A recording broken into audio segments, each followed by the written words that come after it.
when we are understanding the nature of thoughts and emotions, we should take a special care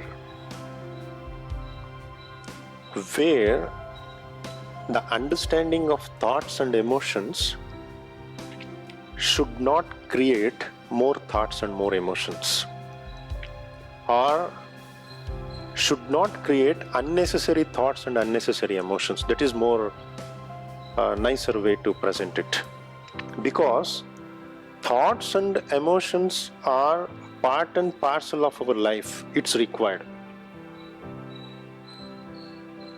What is the nature of thoughts and emotions has to be explained so that the perceiver who listens it will be able to establish a neutral state about it.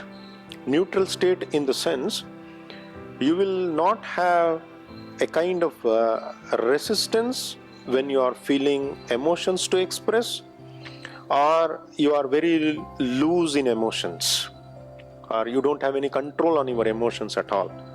In the same way about thoughts also. There is no hesitation to think also, and there is a wisdom which guides you to think about what.